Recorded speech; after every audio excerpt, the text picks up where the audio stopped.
你们好. Thank you for being here. I promise you this is going to be a great evening. I understand that people in Singapore are some of the smartest people in the world. Is that true? Did anyone not understand the question? Well, that means you can take a lot of information in a short period of time. Is that right? Say yes. Yes. So I'm going to give you a lot of good ideas very fast, like dealing cards. Okay? Now, I came to Singapore first in 1968. In 1968, you've seen the old parts of Singapore? All of Singapore was the old parts. I came back again in 1989. I was here in 1968, 69, 1970. I was away for many years. I came back in 89, and Singapore was suddenly the best run country in the world. Cleanest city, best run country in the world. In half a generation, you beat everybody, and now you beat the United States in gross national product per person. Is that right? When are you going to stop? Where else can you go from here? I am so proud of you. I am so proud of you. Everywhere I go, I talk about Singapore. I love this country.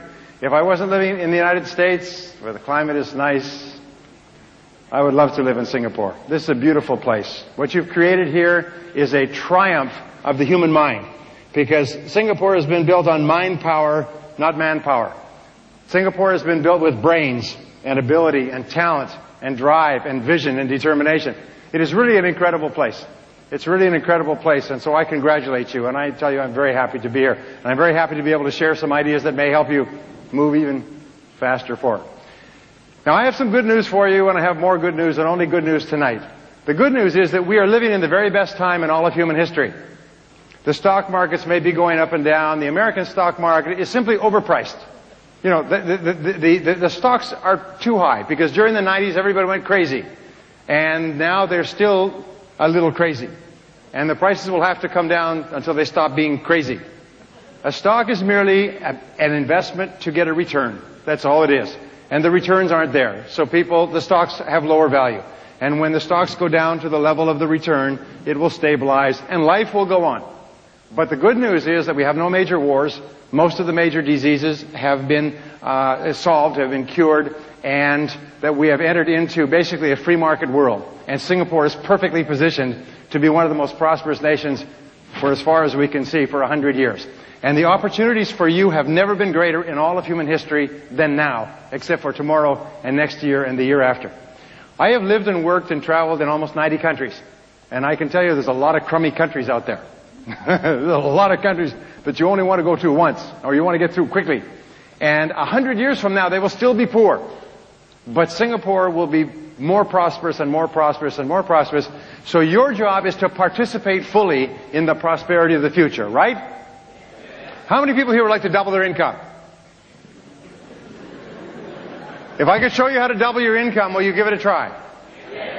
Now, I've studied this subject for my entire life. I have trained over 2 million people, and I have created probably thousands of people who've gone from absolutely nothing to becoming millionaires, including in Singapore, Malaysia, Thailand, Laos, not Laos, but Indonesia, I'm sorry about Indonesia, the Philippines, Hong Kong, much of Latin America. My programs are distributed in 20 languages in 35 countries, and tens of thousands of people have been through the programs, and many have dramatically changed their lives with the tools and the ideas that I'm going to give to you.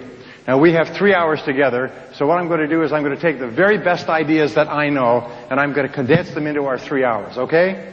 And I'm going to give you, in the first half, I'm going to talk about what I call the psychology of success. We can call it the psychology of selling, because it's the psychology or the mental way of achieving anything. In the second half, I'm going to show you how to apply this specifically to how to sell more, how to double your sales, how to double your income, and so on, okay? Is that a good deal? Say yes. In the middle, we'll have a break. All right? Okay. Now, I started off my life poorly. I did not graduate from high school. I finished in the half of the class that made the top half possible. I couldn't get any kind of a job, so I worked at laboring jobs. My first job was washing dishes in the back of a hotel, small hotel. And then I went to washing cars with a car lot. And then I went to washing floors with a janitorial service. I thought washing was in my future, but it was sort of downhill, washing. And then I worked as a construction laborer. And then I worked on farms, and I worked on ranches, and I worked on a ship in the North Atlantic. And I worked at laboring jobs until I was about 22, 23. And how many people here are in sales? Well, when I couldn't get a job, laboring job, I got into sales too, just like you. So I know where you're coming from. And actually, I started my sales career here in Southeast Asia. I used to sell here on the streets of Singapore. I used to work traveling from city to city around Southeast Asia selling. So I know what it's like to sell here in Singapore on these streets in the summertime when it's hot. It's hot, hotter, and hotter still. It's never cool. You pray for rain, all right? I know what it's like. I used to be drenched, and that's before you got out of the house, you know. So I went and I worked very hard. I wasn't afraid to work because I'd worked as a laborer. And so I was told that if you just see enough people, talk to enough people, you'll make sales. So I used to run from place to place so I could be rejected more often. And I wasn't making any sales. And all I knew to do was to see as many people as possible and talk as much as possible. So it was run, talk, talk. Run, talk, talk, and then no. And I used to run from place to place, and I would talk as much as possible, and people would say no. I didn't mind if they looked at their watches, but it's when they looked at their watches and started hitting their watches like So finally I did something which changed my life, and it brings us to being together tonight. I went and asked a top salesman, I said, what are you doing differently from me? How come you're making so many sales? He's selling the same product. He's selling it out of the same office. He's selling to the same people. He's selling it at the same price. And he's selling 5 times and 10 times as much as me. And I didn't know much about selling at that time. And he said, well, show me your presentation. And I said, my what? Your sales presentation. I said, you show me yours and I'll show you mine. And so he said, well, a presentation is a logical and orderly method of separating prospects from suspects, identifying their needs, making a presentation, asking their questions, and getting them to take action. I couldn't believe it. It's like I had been pushing a telephone, trying to get through, and I was just pushing numbers randomly, and nobody was answering. All right? I wasn't getting through, and he told me there's a logical sequence to selling, which we'll talk about in a little while. Well, instead of talking all the time, I went out and I began asking questions, and people responded to me differently. And then I began to craft and design questions, and people responded to me differently, and I started to make sales. And then I asked him other questions. Well, what do you say when someone says this? And how do you deal with this objection? And how do you get them to take action when they want to think it over? And, well, all the answers have been found. All the answers to all our questions have been found, and I took answers from him, and I began to ask other people, and then I began to read books on selling. I didn't know there were any books on selling. You know there's over 4,000 books on selling? There's 2 books on selling published every week, 2 main books and probably 5 other books. And you know that most salespeople have never read a book on selling? I couldn't believe it. I went down to the bookstore and there were books on selling. So I began to buy them, and I would get up every morning and I would read for an hour in selling, and I'd take notes and I'd think of how I could use this, and I'd go out and I'd try it out that day. And that night I'd review how did it work.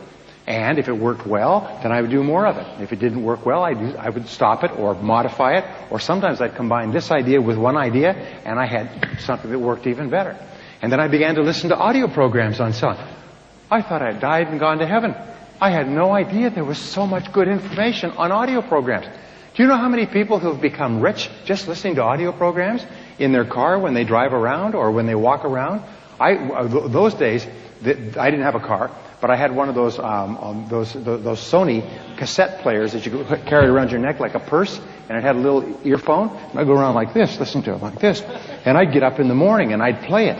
And I played it, and I memorized. I spent hours. I memorized the words. Interesting thing, my programs here, this program, Psychology of Selling, is the best-selling audio program on sales in the world. More people have become millionaires listening to it than any other program, according to some of the studies, follow-up studies.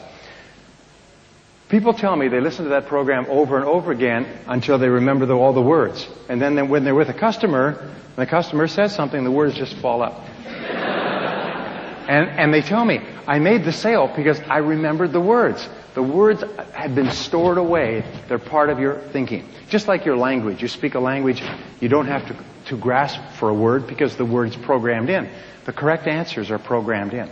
Well, I listened to programs, this is long before I ever produced my own programs, and I remembered the words, and my sales went up and up and up, and my sales kept going up, and soon I began to go to seminars and courses. I began to travel great distances to go to seminars and sit in front and learn from other people and practice what they learned. Now let me give you an interesting point. Successful people have been studied at great length for many years, and their behaviors have been observed. What do successful people do that's different from other people? One of the things that we find is that successful people, all of them, are very action-oriented. In other words, if they get an idea, they move quickly on it. If they learn something new, they try it out. Now people say, well, what if it doesn't work? Well, if it doesn't work, find out quickly. There's a rule, there's try quickly and fail fast. Because the only two things can happen if you take action on a new idea. What are they? What are the two things? It's not a trick question. I'll tell you if it's a trick question. It's not a trick question. Well, it can work, and if it works, it tells you do more of that. Or if it doesn't work, it gives you feedback, and you either stop doing it or you modify it until it does work. But the wonderful thing is that you can't lose by trying something new. So if you were to take successful people, and there's many studies that have been done on this, if you could only look at them through a window and look at a group of people, look through the window, you could tell who the successful people are because they're always in motion. They're always trying more things. They're always active. Unsuccessful people are always waiting for everything to be just right. It's like waiting for a bus on a street where no buses go. They're still waiting. Where's the bus? The bus never comes. Successful people are always taking action. So if all you do is just take more action, just get busier, you'll be more successful. By the way, I'm not going to talk about it today, but does everybody here want to be lucky? Would you like to be lucky? Say yes. Okay. You know, it's a very, very important part of Chinese culture is luck, good fortune. Isn't that true? That's why we like jade. Why do we like jade? Because jade signifies luck. Okay. Now, I studied this for many years, and what I found is that it's not luck, it's what we call the law of probabilities. The law of probability says that if you flip a coin, the probabilities are 50% it will come down heads or tails, okay? The law of probability says that if you drive home, there's a certain probability that everything will happen. If you drive home, there's a very high probability you'll be safe, but there's a small probability you'll have an accident. In life, when you get married, there's a probability you'll be successful and happy. There's a probability that you won't. All life insurance, all insurance is based on probabilities. It's based on statistics, okay? So, how do you make your own luck? The way you make your own luck is you try more things. It's very simple. It's like life is a great game of darts, okay? Now, if you only throw one dart at the board, your chances of hitting a bullseye are very, very small because of the law of probabilities. But if you throw dart after dart after dart after dart after dart at the board, what must you eventually do? First of all, even if you're an idiot, you'll eventually hit the board. And if you keep throwing darts, and you keep throwing darts one after another, even if you're an idiot, you will sooner or later hit a bullseye. Isn't that true? So you look at successful people, and one of the things we find about successful people is that they're just average people who try more things. They just try more things. They're more active. They make more calls. In selling, we make more calls.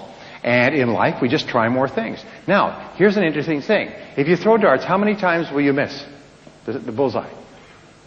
Most of the time. Most of the things you try won't work. The fact is that successful people fail far more than unsuccessful people. In other words, if you throw lots of darts, you're going to miss most of the time. But you don't focus on the misses. As a matter of fact, here's a rule. If you could throw 10 darts and be absolutely guaranteed that 9 would fail, try 9 different things in life, make 9 calls, and be absolutely guaranteed that 9 out of 10 calls that you make, 90%, would fail completely, but 1 would be a big hit. If you could be guaranteed of a 90% failure rate with a 1% success rate, what would that mean? It means you'd be one of the most successful people alive. Isn't that true? Because then all you have to do is say, whoo, let's start, because, in other words, increase the probabilities. And then people say, boy, you're sure lucky. No, I'm not lucky. I just saw more people. I just tried more things. Now, every time you learn something new, it's like throwing another dart.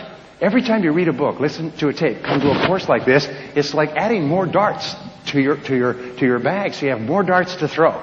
And so an average person who's got more darts to throw will be more successful than a genius who's got very few darts to throw.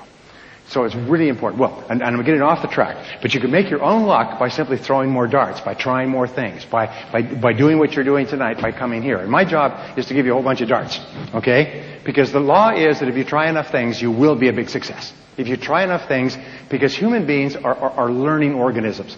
In other words, we're always learning from our experiences. We're learning at a conscious level and even at an unconscious level. But you cannot help but learn. You're just learning all the time. So even if you're trying things and you're failing, you're still learning at a very fast rate. In fact, you learn more and faster from failure than from anything else. Nobody really learns much from success. But from failure, you get real smart. Like burning your hand. You learn very fast. Okay, there's a story I have to tell you. It's up in Montana, in California, in the United States. In Montana, they raise a lot of sheep in Montana. And this fellow has a sheep ranch that he got from his father. And the city starts to expand out, and they buy out his sheep ranch to build houses. So he sells the land, and he makes a big profit. And he decides that he'll go down to Los Angeles, which is a long way. It's like going from here to Bangkok.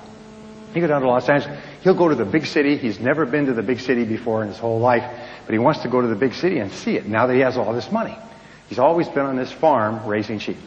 Well, he buys a plane ticket, gets onto the plane, he's sitting there, and he's sitting next to a businessman. The businessman's working away. He's got a computer working away, and he feels a little bit awkward because he's just a farm boy. And this businessman's working away, and he's kind of crossing his legs like this, and he crosses his legs, and he notices there's 2 sheep turds in his cuff. And he goes, and he reaches down, and he picks them up. He's got them in his hand like this. And he doesn't know what to do. He feels kind of embarrassed, and he's looking around, and the businessman says, "What do you got?" He says, "What?" He said, "What do you got in your hand?" He said, "Nothing." He said, "Come on, what do you got?" He said, "Well, they're pills." He said, "Well, what kind of pills are they?" He said, "Well, they're smarten up pills."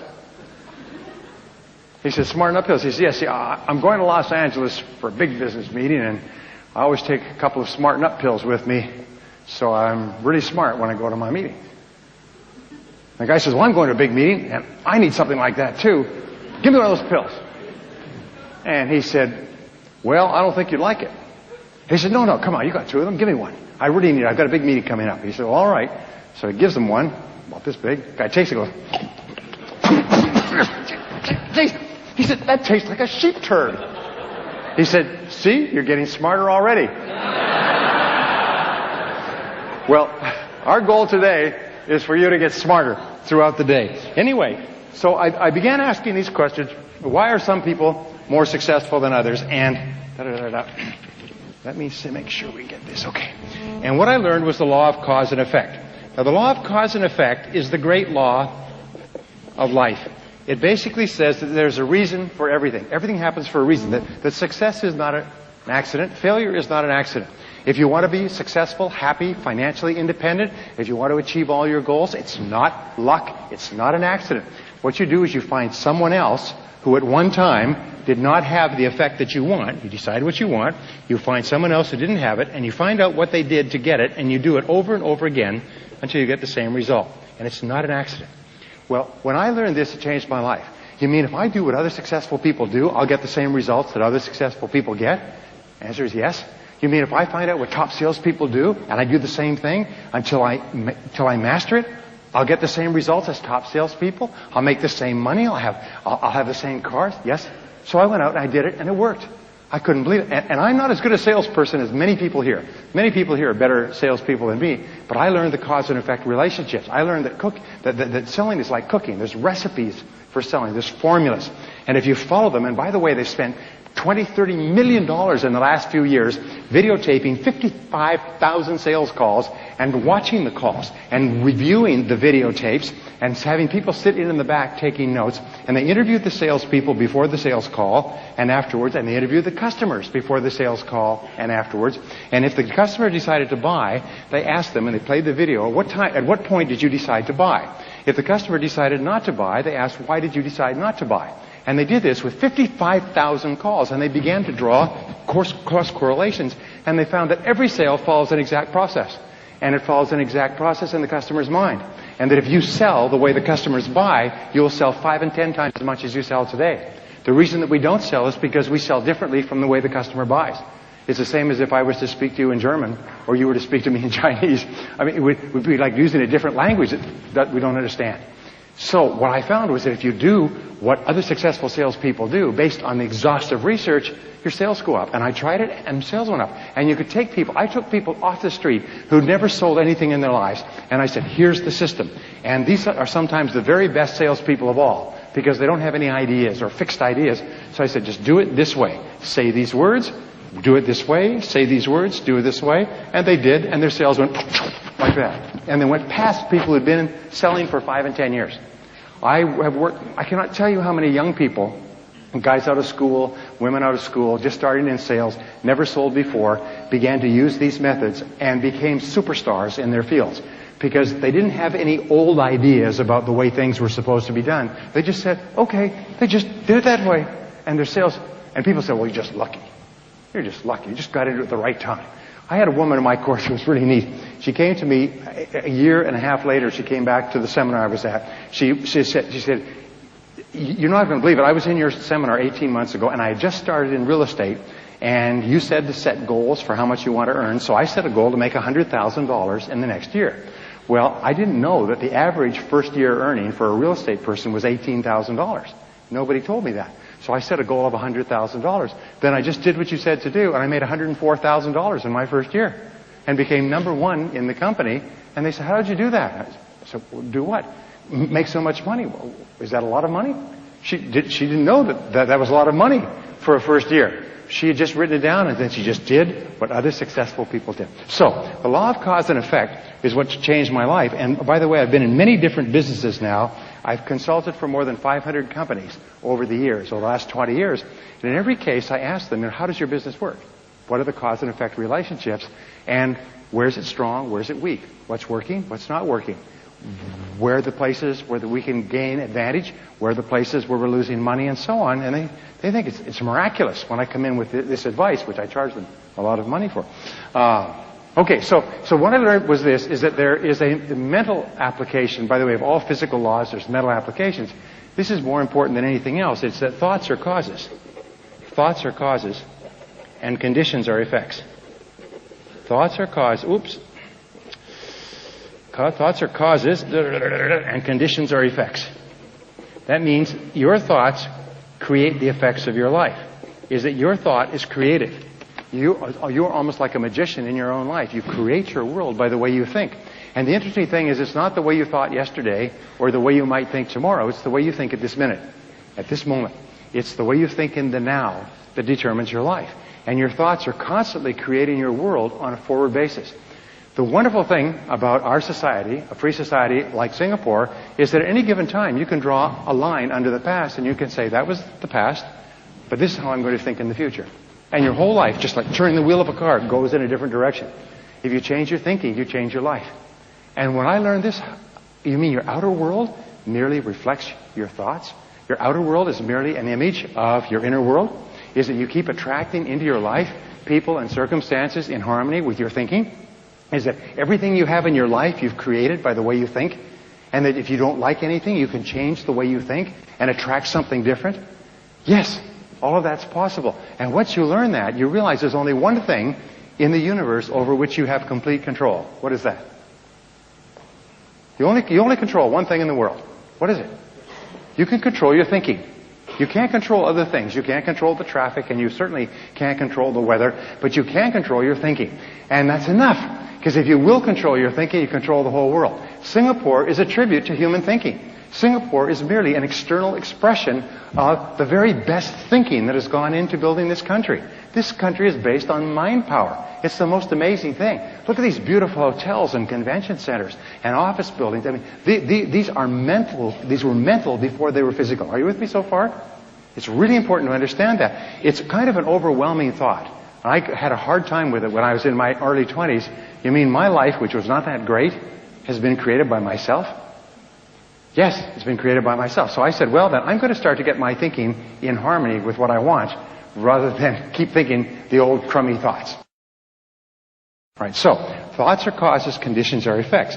Now what this means And it brings us to the great law, which is the foundation of all religion and all philosophy, is that you become what you think about most of the time.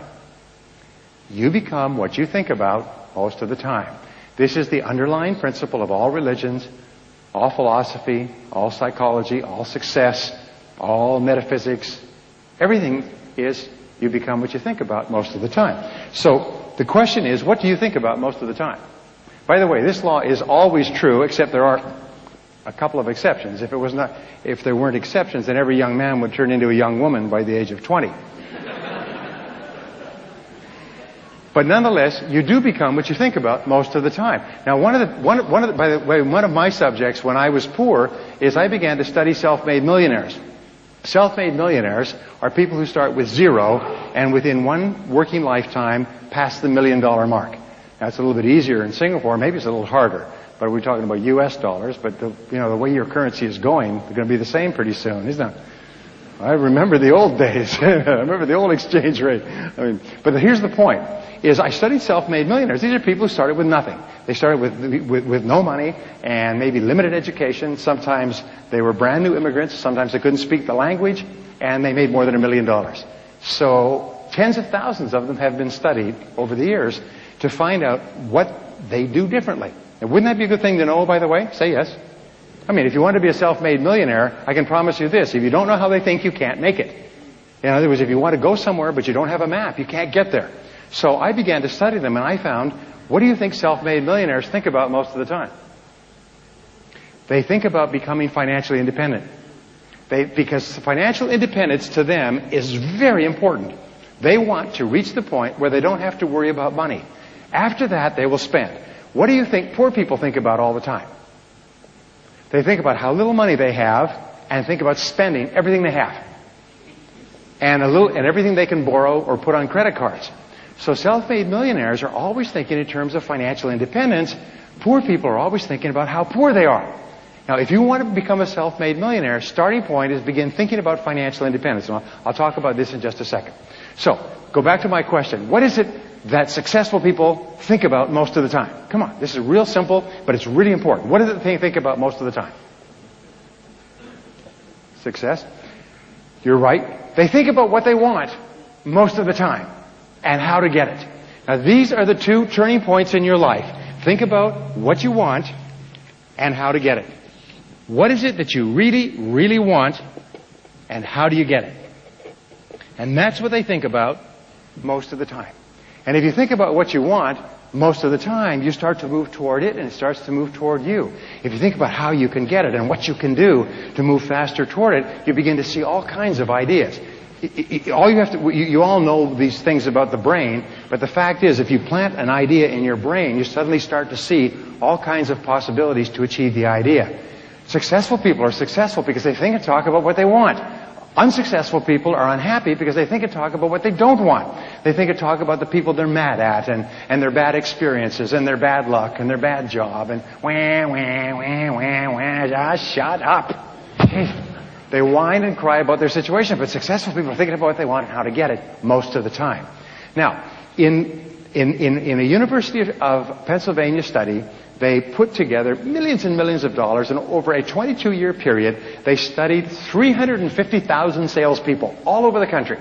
And they interviewed them to find out what they thought about most of the time and how they thought about things most of the time. Now, this is a very important point, by the way. It's what you think about, the thought itself, multiplied times the emotion, how you think about it, equals the result. Here's an important point. If you think about money, but you think that people who have money are no good, you'll always be poor. One of the things I tell people is never criticize successful people. When people have a lot of money, don't say, well, yeah, I'd rather be happy than rich. Well, I've got news for you. The rich are very happy. People don't realize it, it's a little thing. It's very common in society, in all societies, to criticize successful people, to try to pull them down. But I've got some news for you. It doesn't hurt them at all if you criticize them. But it ruins, it destroys all your hopes for success. When you criticize successful people, you drive success out of your life. You develop a negative force field of energy around yourself that repels success experiences. You actually shoot yourself in your own foot, bang, and go around telling everybody what a good shot you are. So don't ever criticize successful people. Admire successful people. Look up to successful people. Are successful people perfect? No. Are you perfect? No. So therefore, don't expect successful people to be perfect. Just look at what they've done to be successful, and if there's something you can learn it. Read their books, listen to their tapes, go to their courses, but don't ever get into conversations criticizing people just because they're successful. Because it hurts you. It doesn't hurt them at all. But it destroys your possibilities. And as you know, in society, it becomes very common that people who are successful are pulled down and attacked and so on. Stay away from that, because that's how losers think. And so the emotion is the critical thing. Well, they interviewed 350,000 salespeople, and they tracked them over a series of years. What is your name, sir? Walden? Okay. So they say, let's say, Walden, would you join this experiment with us? What we're going to do is we're going to phone you on an irregular basis. Every few days, somebody will phone you, and they'll just ask you, what are you thinking about right now? And whatever it is, just tell them what you're thinking about at that moment, okay? So they would do this experiment with all of us. They hire university students to do this. They give them free beer and pizza, for which university students will do anything, okay? And then what they would do is they would just phone Walden, and every so often, someone would say, Walden, that fellow's on the phone for you. Okay, tell him I'm thinking about this proposal for a customer, or I'm thinking about getting this sale closed by the end of the week, or I'm thinking about this course that I'm going to. So Walden would just tell what he's thinking about, and then they tracked that over a period of months and years, and then compared income. And they found an interesting thing. A pattern began to emerge. Is the highest paid salespeople had a particular thinking pattern that was different from the lowest paid salespeople. And they found that it was consistent. Now, they found there was one quality that top salespeople have more than any other single quality. It's the highest quality of all, and it was kind of predictive of success. It actually predicts success in life more than any other single thinking quality. Can you guess what it is? Go ahead. Can't be wrong. Don't worry. Don't be shy. Can you guess what's the most important quality to predict success and happiness in life? Belief is good. That's part of it. There's no wrong answers. I'll tell you what the answer is, okay? It's optimism. What they found was that successful people had really high levels of optimism. They were really optimistic. They were positive most of the time. Does that mean they didn't have problems? Oh, they had far more problems than the average person because they tried more things. They found that optimists had two great qualities that made them great in selling, which led to their success. Number one was they tried more things. They made more calls because they had an unrealistic expectation that they would be successful. They just kind of believed they would be successful. You said believe? Yeah, they believed if they just kept on, they would be successful. So they just tried more things. Now, the second quality they had is they persisted more. Because they have an unrealistic expectation that if they just persist more, they'll succeed. Do you know that the average sale today is closed after 6 visits with a customer? 5.8 to 6 visits. That's how long it takes to make a sale today. But once you've made the sale, sometimes you can keep that customer for years. And every subsequent sale takes you 1/10 of the time of the first sale. Is that all highly paid salespeople have persisted until they got the sale, and then they keep that customer year after year after year, and they make more and more sales, and they get referrals from that customer? Are you with me so far? So therefore, optimists try more things, they make more calls, and they persist longer, and gradually they begin to build up their sales, they begin to build up their customer base, and years go by, and they're 5 and 10 times as successful as people who make fewer calls and quit earlier. Are you with me so far? So this is pretty logical stuff. You think, well, obviously, if a person is positive and they make lots of calls and they call back, they're probably going to make more sales than a person who doesn't, right? In other words, they're creating their own luck. They're putting the law of probabilities on their side. So optimists make more calls and try more often, or call back more often. But we also find that optimists have a particular way of thinking in several different areas, and that's what I want to talk about between now and the break. I can spend a whole day on this, but I know that you guys are really smart, so you could take a lot of good ideas in a short period of time. Is that right? Say yes. Okay. So what optimists do... Oh, damn, I love this stuff. Okay. What optimists do... What time do we start? We start at 7, 8, 9, 10, 10. Okay.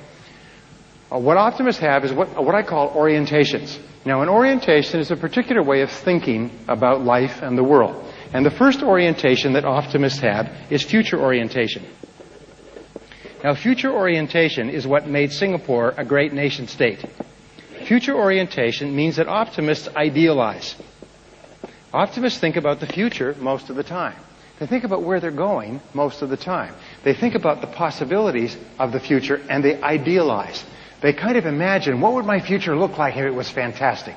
What would the world look like? What would my world look like? And there's 4 areas where optimists idealize. These are the 4 things that we all want in common. All over the world, all human beings want these 4 things. Number 1 is great health. We want to have great health. We want to feel good about ourselves. We want to have high levels of energy. We want to live forever. Right? And it's never been possible to live longer and live better than it is today, right here. Number 2 is that optimists want to have loving relationships. They want to have happy relationships. They want to have happy families. They want to have happy friends. They want to have work with people they like, work for bosses they like. They want to sell to customers they like, and so on. One of the great rules for success in selling is only get into a business where you really like the people you're working with and you really like the people you sell to. I had a woman come up to me recently. She said, I really like my product and I really like my company, but I really hate the people I sell it to. I mean, they're real jerks. She just didn't like the people. I said, you'll never be successful unless you really care about the people you're selling to. Well, the third thing that we all want is we all want to do meaningful work, and we all want to do it well. It's so important for us to do our work well, because this is what we found, is how much you like yourself, your level of self-esteem, determines your level of optimism. If you really like yourself, if you really feel happy about yourself, you'll do your work better. But the flip side is also true. It's like a coin. If you do your work well, you like yourself more. And if you like yourself more, you do your work better. And each time you learn something new that enables you to do your work better, you like yourself more. And then when you do your work better, you get better rewards and better feedback, and you like yourself more. And the more you like yourself, the better you do. And the better you do, the more you like yourself. Say, I like myself. Now say it like you mean it. Say, I like myself. I like myself. Wonderful. All top people can say that quite happily.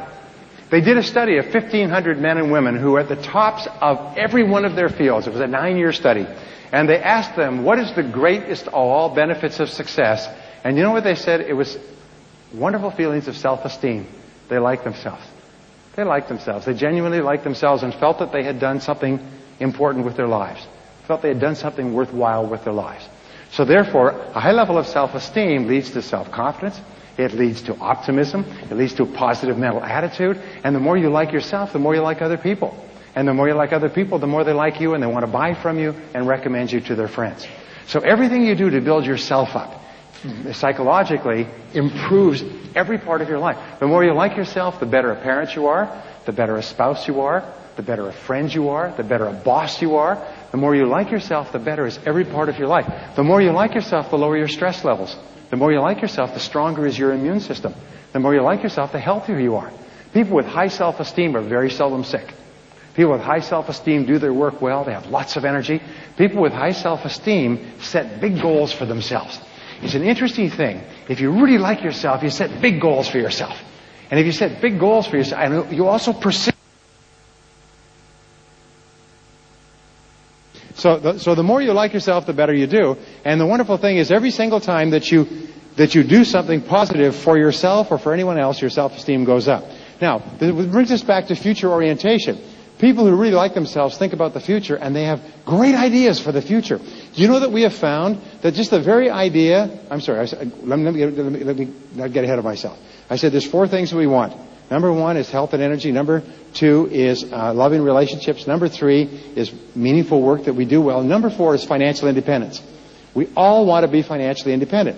Now, we all judge ourselves in life by how well we're doing on each of these 4. And we could be doing well in 3, but if we're low in 4, that's what bothers us. That's the thing that worries us more than anything else. You could have great health and good family and nice job and be broke. And you know what? You won't think about the other 3 things. You think about being broke all the time. Isn't that true? It's called the deficiency need in psychology. We always tend to think about where our deficiencies are and not pay enough attention to the other. Well, the more you like yourself, the more you idealize your future, the more you create great dreams of what is possible for you.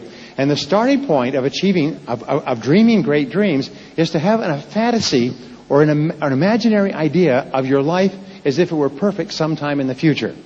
So when I do personal strategic planning, when I do strategic planning actually with corporations, the first thing I say is, let us imagine that this company, 5 years in the future, is perfect in every way.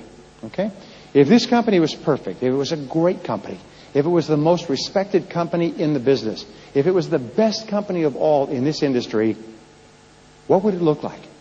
And then I go around and I have the executives give me an idea. What would it look like? Best products, best service, great customers, tremendous management, wonderful people, great systems internally, wonderful reputation, high profitability, rapid growth rates, high price on the stock. We write them all down.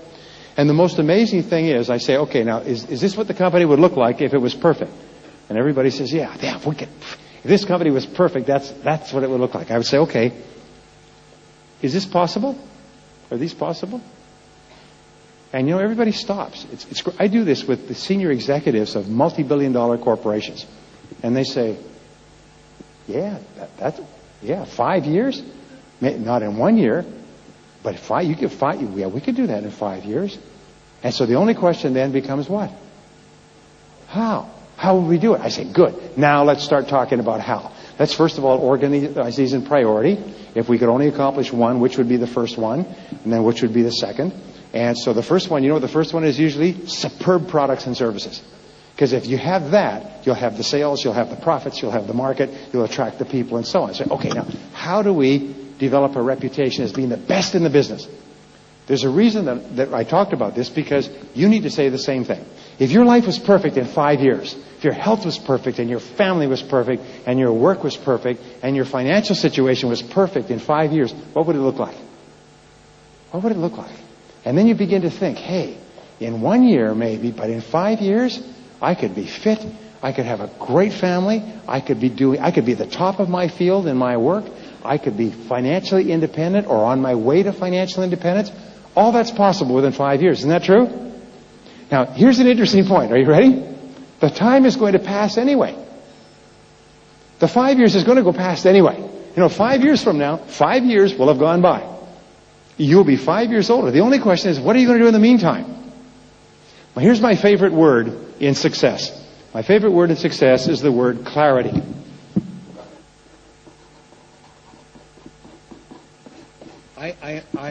I am a fanatic on the word clarity. And basically, what I say is you can't hit a target that you can't see. So your job is to be absolutely clear if your life was perfect. If you're married, sit down with your spouse and create what is called a dream list. And just say, these are our dreams for the future. And just write down everything you'd like to have in your life if you had no limits.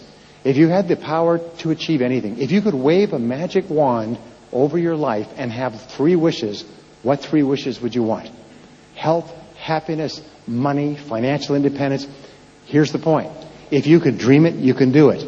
If you can write it down, if you can imagine it and write it down, then the only question you ask is, how? You say, how do we do it? And then what you do is you say, now who else has got what I want? And who else at one time didn't have it and now they have it? And what you do is you go and find out how they got there. You read their books, you ask them questions, you listen to their programs, and then you discipline yourself to do the same things they did until you get the same result. It's not a miracle. Success is not, there's just far too many successful people in Singapore who started with nothing for it to be luck or an accident or a miracle. There's a system going on here. Like somebody's got the phone number and they're getting through on a regular basis. Your job is to find out the phone number. My daughter is going out with a young man, and his father is a lawyer. The lawyer is a corporate lawyer, and they set up they did all the papers for a restaurant. And the founder of this restaurant was very arrogant. He said, this is going to be the best restaurant in Los Angeles. This restaurant is going to be so good, we're not going to advertise this restaurant, and we're not even going to have the phone number in the book. In fact, this restaurant is going to be so good that people are going to keep the phone number. And the only way that you can get a reservation is if you know the phone number. And so you'll have to know somebody who knows the phone number. And you know something? Within 1 year, that restaurant was packed. And you could only get a reservation if you had the phone number. And so you'd be saying, do you know the phone number to that restaurant? Well, yes, I do. Could I have it? Well, I'm not sure. And so people who had the phone number were very jealous about this phone number, and they were very careful giving out the phone number, and they went there on a regular basis. I mean, he made it one of the most successful restaurants in Los Angeles. To this day, you can't get in unless you know the phone number. Now, when we talk about being financially successful, scoring a 10 in all 4 of those areas, you've got to figure out the phone number. You've got to get the phone number. Now, fortunately enough, the phone number is not a secret, as like this one was. The phone number is all around you. The phone number is here tonight, but the phone number is all around you. Your job is to get the phone number. So clarity is the critical thing.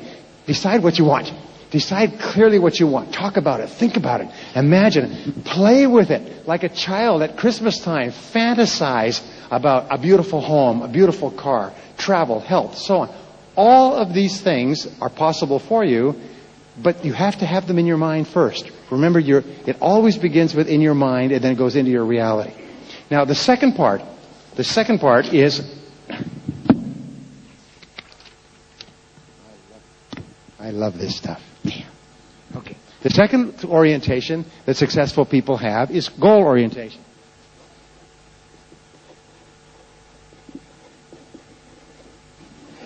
Now, goal orientation means that they have very clear written goals that they work on every single day. So I'm going to give you a homework exercise. If we had more time, I would go take you through the exercise here. We may do this at a later seminar, but what I want you to do is I want you to take a piece of paper like this when you get home tonight. I want you to promise me you'll do this. If you'll do this, I promise you it will have a major impact on your life. No exceptions. Take a piece of paper like this, write the word goals at the top, and write down at least 10 goals you want to accomplish in the next 12 months. Before you go to bed tonight, this is your homework assignment. Go home, sit down, write down the 10 goals. You promise me you'll do that? Say yes. Even if you're lying, some of you would say like this. I'm not saying anything. I ain't writing no goals. Might work. You know, it might get me out of my rotten old broken down car, my crummy job. I ain't writing down no goals. It might take 3 minutes of my life. I'm not doing it. Now here's the important point. Writing down these goals takes 2 to 3 minutes. Actually about 3. If you write down 10 things that you want to accomplish in the next 12 months. Now all you have to do then is take this piece of paper, fold it up, put it away somewhere where you won't see it for a whole year. You know, like in your Bible or something like that. Take it, put it away for a whole year, and at the end of the year you take out this list and open it up, and you'll be both happy and sad. You'll be happy because 8 of your 10 goals will have been accomplished in the most amazing ways. And you'll be sad because you'll wish you had written more goals and bigger goals. Now, does this work? Yes, it works everywhere. Has anybody ever done this, by the way, written down 10 goals? Anybody ever done it? Does it work? Everybody will tell you it works. People go home and managers go home and they have all the staff sit down and write down 10 goals. Parents go home and have their kids write down 10 goals or have their spouse write down 10 goals and their whole lives change. Now, it's not that it takes at the end of 12 months suddenly, bing, you achieve the goals. Is the goals start to come true at a rate that is absolutely amazing. People come to me and they say, my whole life has changed in the last 30 days. All kinds of things have happened. They've changed jobs. They've changed relationships. They've gotten a new house. They bought a car. They've taken a trip. And they're all things they wrote down. So, your homework assignment is to write down 10 goals. And you can write down more if you like. Before I came over here, I'm staying at the hotel across, I wrote down my 10 goals. I do it every single day. I just write them and rewrite them. I carry a school notebook, a spiral notebook with me, and I just write down my goals every day. Because that just burns them deeper and deeper and deeper into my subconscious mind. And it's the most amazing thing. It costs you 3 to 5 minutes a day, but the power on your life is phenomenal. If all you'll do from this day is you write down 10 goals, and then instead of putting them away for a year, just review them on a regular basis. And the only question you ask is what? How? How can I achieve the goals? How? The question how makes you an optimist. The question how raises your self-esteem. The question how unlocks your creativity. The question how makes you powerful. When you look at your goals, say, okay, I can have these. I can have more money, better health, greater travel. I can do all these things. Good. The only question is how. But here's the interesting thing, is that even if you didn't do these things, I had a man come up to me at a seminar recently, And he said, Brian, he said, I was at your seminar 6 months ago. He said, you gave that exercise about writing the 10 goals, and while you were talking, I was so excited, I wrote down 18 goals. And then I took the list home, I did what you told me, and I hid it. He said, I hid it so well, I couldn't find it again. Now, he said, the interesting thing was, I took the list from the seminar, I folded it up, took it home, and hid it. I didn't even look at it again. 2 weeks later, I moved to a new house. And when I was unpacking, I found the list. And I opened the list. And he said, I had to sit down to read it. He said, 11 of the 18 goals had been achieved in 5.5 months. One was to get a better job, which I had. One was to earn more money. I'm making more than I ever made. One was to get a new car. The new car came with the job. One was to get a new house. I just moved into the house because I could afford it. One was to lose weight. One was to take a trip. One was to learn a subject. One was to fix a relationship. But he said these were life goals, and I'd accomplished 11, and I'd almost accomplished 4 more. He said, in less than 6 months. And I lost the list. See, the interesting thing is when you write down the goals, writing a goal down actually programs it into your subconscious mind. So even if your conscious mind doesn't even remember the list, your subconscious mind's got it now, and it works 24 hours a day to bring it into your life. Please trust me on this. It's life transforming. And I've spoken to all over the world and given this exercise. I've never had anybody say it didn't work. The only things they say are, it was incredible. The results on their lives were explosive. They could not believe it. So, will you give it a try? Say yes. Yes. Okay, I'm trusting you. I'm coming over to your house tonight. I'm going to wake up. You're going to hear that banging on the door. Bang, bang, bang. Show me the list. No list? We'll have to have a talk. Okay, so goal orientation. Now, the third orientation is excellence orientation. In order to achieve something you have never achieved before, you have to be good at something you've never been good at before. You have to develop skills you've never had before. So remember, your job, and I've got some good news and more good news. When you come into this room, you are automatically in the top 10% of people in our society. You're in the top 10% of adults, and I'll tell you why. Only 10% of people ever come to a seminar like this. Now, the 10% of people who come to a seminar like this are automatically optimists. Nobody came here hoping this would be a bad seminar. If you did, I'll talk to you later. You're future-oriented because you came here to learn something that will help you to be better in the future. Even if you didn't define it that way, nonetheless, in your own heart, you were future-oriented. And that's all that matters. You're goal-oriented because you came here. You had to pay for this seminar. You had to turn off the television. You had to make your way down here, find a parking space, get in here. You're goal-oriented. You're aiming for a target, which means that you're already not in just the top 10%, probably in the top 3% of our population in terms of the future. Now remember, here's one of the great rules for success. It doesn't matter where you're coming from. All that really matters is where you're going. It doesn't matter where you're coming from. All that matters is where you're going. Now, your job is, now that you're in the top 10% mentally, and you've got to get there mentally before you get there financially, once you're there mentally, your job is to stay there. Now, this idea of being in the top 10% is a major idea, and let me explain it. When I was growing up, I never thought I could be in the top 10% of anything. I failed in school. I did poorly in school. I got fired from jobs. Try getting fired. I used to pump gas in a gas station. I got fired from that because I wasn't good enough. I got fired from washing dishes. Try getting fired from washing dishes. It doesn't do your self-esteem very much good. I've gotten fired from more jobs than you've had. I mean, it never dawned on me that I could be good at anything. And then I learned something that changed my life. I learned that everybody in the top 10% started where? In the bottom 10%. Everybody who's at the top and doing well was once at the bottom and doing poorly. Everybody who's at the front of the buffet line of life was once at the back of the line. Everybody who's at the top of your field was once not in your field at all. And anything that anyone else has done, you can do as well. It's almost like walking. If I said to you, I will pay you $1 million Singapore dollars if you will walk from here to KL. Physically walk. Now, it doesn't matter how long you take. You can run if you want.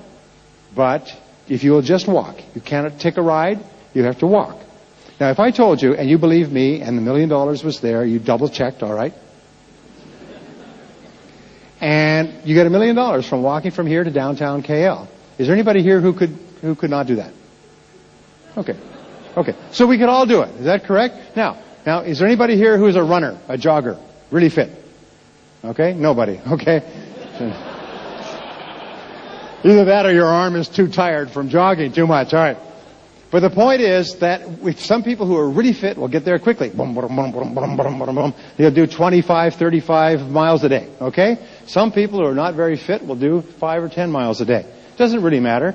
Everybody who keeps walking will get there. Are you with me so far? This is an important metaphor.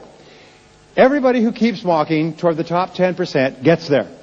If you keep learning and practicing and trying and reading and listening to audio programs and get associated with other people, if you just keep putting one foot in front of the other, you will get to KL. You will achieve that level of financial income.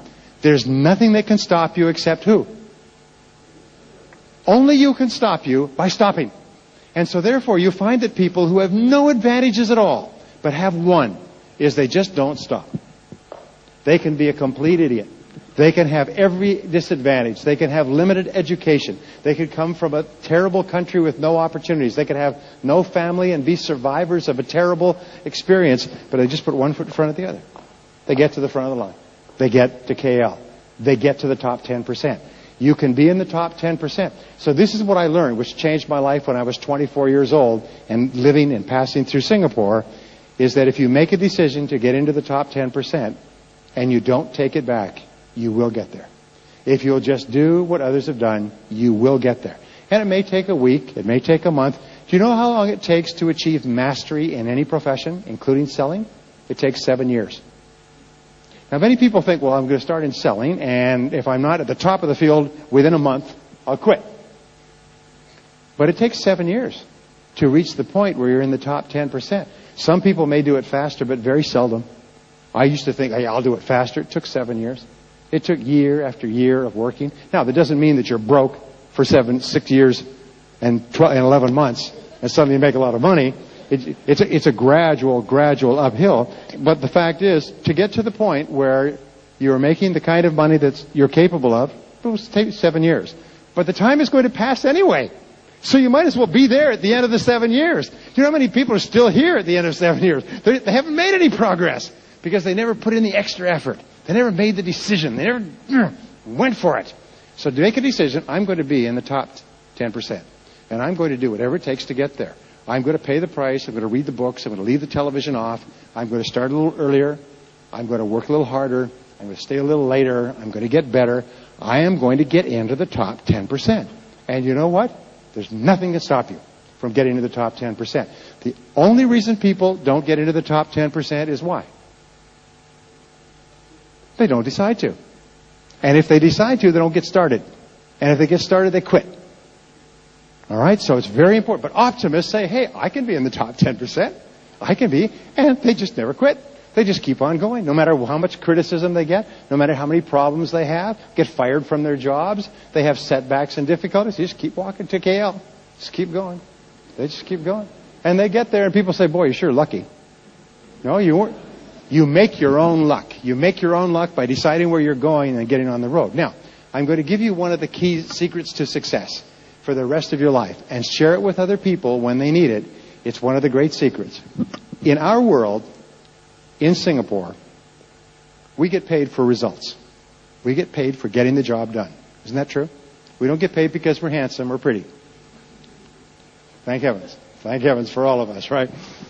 We get paid because we get a result, because we perform, because we do the job. We do what is expected of us. We contribute value, okay? So, the only way we're going to get to the top 10% is by becoming very good at what we do. There's no shortcuts. We just have to get down and work at it. So, I'm going to ask you to do this. Ask yourself this question. What one skill in your field now, if you were excellent at it, would help you the most? You see, there's 5 to 7 core skills in every job. And it is our top skills that have got us to where we are, but it's our weakest skill that's holding us back. Your weakest skill sets the height of your income. Your weakest skill determines how much money you make. So if there's 7 key skills in selling, which there are, and you're brilliant at 6 of them, but weak at the 7th, that sets your income. So ask yourself, what one skill? It's really important. What one skill? And if you don't know the answer, you must find out. Ask your boss. Boss, what one skill, if I was really good at it, would increase my income the most? Ask your coworkers. Ask your customers. I did that once when I was living in Singapore. I asked one of my customers, what one skill would help me the most? And he told me, if you would stop talking so much and ask questions and listen more, you'd be far more effective. Well, I talk. Salespeople talk too much because we're nervous.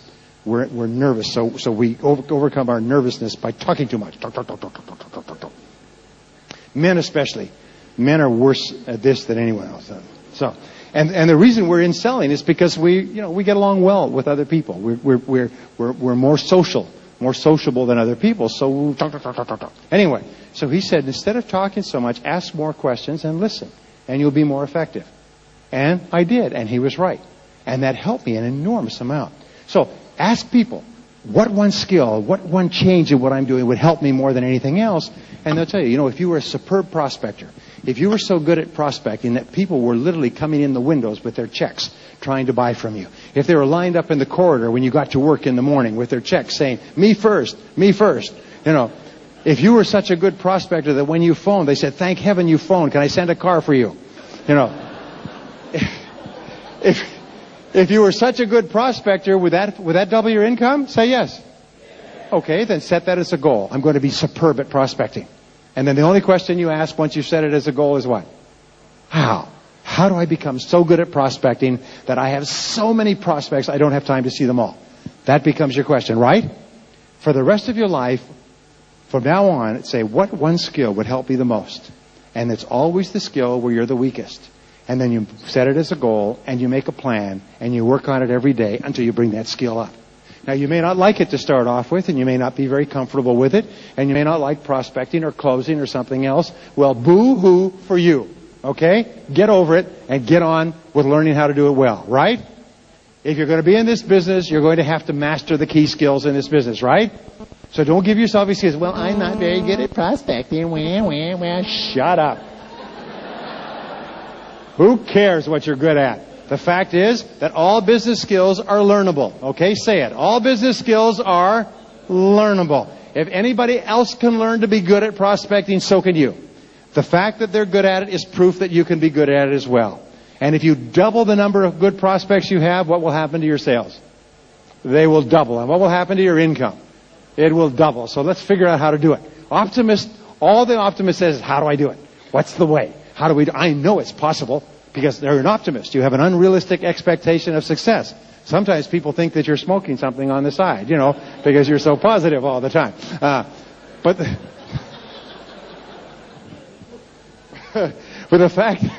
the fact is, anything anyone else has done, you can do. Nobody's better than you. Nobody's smarter than you. Everybody's at the top of their field at once was an idiot. Sometimes those people were at the bottom and people made fun of them and they had no success and they had nothing. Now they're up there and everybody says, ooh. Oh. Believe me, anything that anyone else has done, you can do as well. Just make a decision what it is. Be absolutely clear. And then set your future, your ideal. Set the goal to achieve the ideal. Determine the skill that you'll need. Now here's the fourth orientation. And this is really important. It's called growth orientation.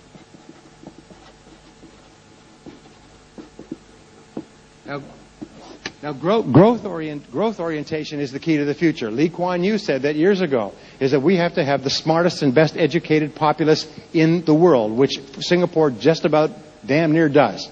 All right? Because this is a city-state built on brains. And our people have to be smart. We have to be connected to the internet. We have to be fluent in English. We have to be able to deal in the world market. This is brain power. So this whole country has been built on learning.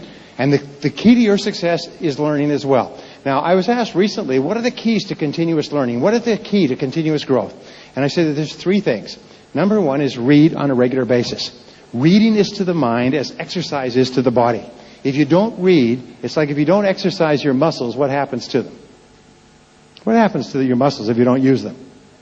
Yeah, they atrophy. They become weak. They become useless. But if you use them, then they're strong and they work for you. They're available to you at all times. It's the same as reading. When you read, it takes total concentration. It activates more brain cells. It works out that muscles. It even amazes your mother-in-law. But you can actually become smarter. Just like you can build muscles by working out, you can actually build brains by reading on a regular basis. So the rule is read 30 to 60 minutes in selling each day, 5 days a week. If you do that, you'll read about a book a week. That'll translate into about 50 books a year. 50 books a year will make you one of the smartest and highest paid people in sales in your field. You'll go past everybody else in the business. I have been giving this advice since I learned it myself, and I've had people come back to me and say that it just was transforming. It was like waving a magic wand. People who were going in circles and frustrated and broke and living on the floor of their friends' homes and had no money began to read an hour a day. And their sales just took off like a flower blooming in the summertime. So, or in any weather. So, read on a regular basis. Now, the second is to attend all the seminars that you can. Be hungry for seminars. Be hungry for learning experiences. Let me ask you, what is the most precious thing that you have in the whole world? Time. It's your time, because your time is your life. So therefore, when you learn something that can help you jump ahead, you save life. You achieve the same goal in a couple of years that somebody else may take 5 or 10 years to achieve. So always trade money for time or life. And if it costs you a little bit to go to a seminar, pay the money, because you'll get it back 10, 20, 50, 100 times in not only increased income, but also in the years that you'll save to get to the same point. I've never met anybody who's gotten ahead who has done it just by standing there and waiting for it to happen. They've become very aggressive about learning. All of the highest paid people in sales are very aggressive about continuing to learn, as you are. So therefore, attend every seminar you can. Keep an eye open. Listen for them. Watch for them. And go to them. Because the return on your investment is 10, 20, 30, 50 times whatever the cost of the seminar is. Now, by the way, my friends here at Success Resources bring in and do the best seminars in the world. This is not a paid advertisement, but they bring in the best speakers and they organize the best seminars in the business. And right? The third thing is to listen to audio programs as you move around. Listen to audio programs on a regular basis. I was here, and my friend may be here, but I was here speaking a few years ago, and a friend of mine came to this seminar. He's a friend now, and he was broke. He was at the bottom of his business. He had started in sales. He had made no sales. He had no money. He was living with his wife in a bedroom in his mother's apartment, and he was at the bottom. He came to this seminar, and I offered a package of audio programs, 6 audio programs. He had no money. But he went home at lunchtime, and he went to his mother-in-law, and he asked her if he could borrow the money. And his mother-in-law loaned him the money. And he came back to the seminar, and he got the audio programs before they sold out, which they always do.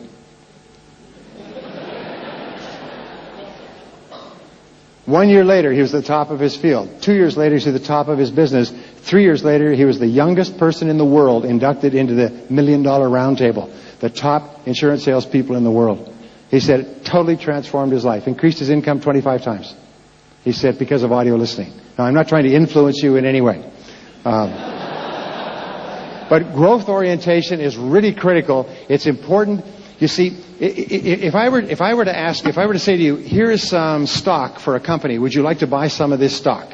Okay? It's a good company. And you looked at it, and you looked at all the material, and you said, no, I don't want to buy any of that stock. What would you be telling me? Well, you'd be telling me that you didn't think that was a good investment. Right? People who don't invest in themselves are saying a very, very bad thing. They're saying, I don't think that this is a good person to invest in. This company has no future. This person has no future. The interesting thing is that the more you invest in yourself, the more you believe in yourself, the more you like yourself, the more determined you become, the more confident you become, the better you get. The more you invest in yourself, the more it transforms you. People who don't invest in themselves, surprisingly enough, don't think that they're worth spending any money on. And you know what? Turns out to be true.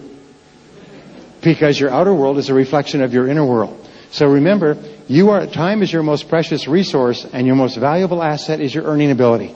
Your ability to earn money is the most important single factor you have. Your ability to apply your mind to earning money. And the person who earns 100,000 Singaporean and a person who earns 200,000 Singaporean, there's no difference in intelligence. No difference in basic ability. It's just a difference in earning ability. One has upgraded their skills and knowledge so they earn at this level, the other has not. And if you have a choice of 100,000 or 200,000 or 50,000 and 100,000, which should you choose? Take the bigger one, okay? And you have the choice. You just say, okay, I'll take the 100. You take the 50, I'll take the 100. Take the 100, okay? Take the 200.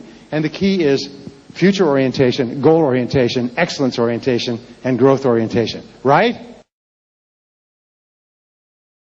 Whenever you prospect, always talk about the result or the benefit of your product or service. You see, a good prospect is interested in the result or benefit of what you sell. A poor prospect always says, how much is it? How much is it? How much is it? Well, you don't even know what it is yet, but how much is it? Well, that's too much. Well, it's too much for what? Well, whatever it is, it's too much. You know what I'm talking about, Henry? It solves the problem. Remember, a product or service that a person needs solves the problem if you can sell it to them. Why don't you give it a try? Even if they're taking you by the neck and throwing you out into the street, say, why don't you take it? Women know that they can control a little 100-pound woman can control a 200-pound man with questions. They can control him with questions so powerfully. They can control him with one-word questions. Oh? They can control him with nonverbal questions.